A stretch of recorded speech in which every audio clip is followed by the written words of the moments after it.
Meron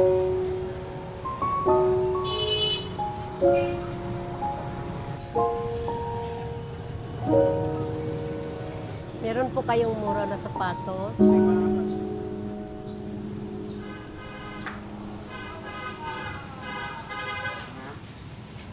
Meron po kayong mura na sapatos para sa apo ko? Ma'am, size? Anong size? 7. 7? 50 lang po yung pera ko. 50 ma'am. Meron po kayong mura?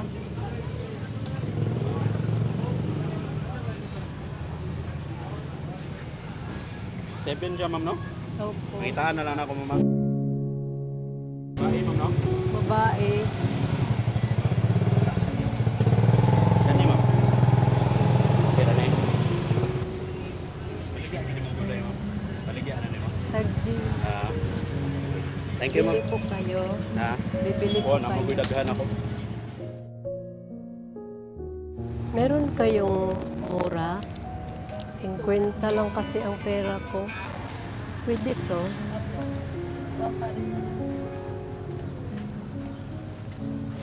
Salamat po.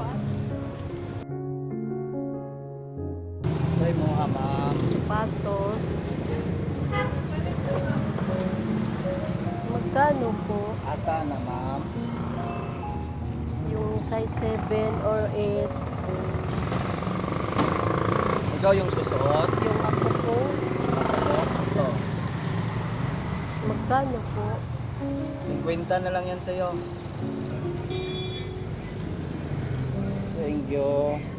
Meron pang mas mura kayo, sir. Ha? Yung mas mura pa kayo sa sapatos. Bibili ka pa? Ako sana kasi yung sapatos ko ano po. Oh, sa'yo na to. Salamat po. Salamat po sa Diyos, sir. Oh, Kasi kulang po yung pera ko. oh. Sa'yo na yan. Salamat po.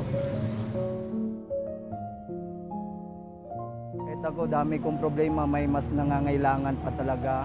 Unang-una kasi sir, pag yung taong may nangangailangan, tsaka ano, kahit walang sa atin, hindi tayo magbigay. Okay, thank Salamat you. po, sir.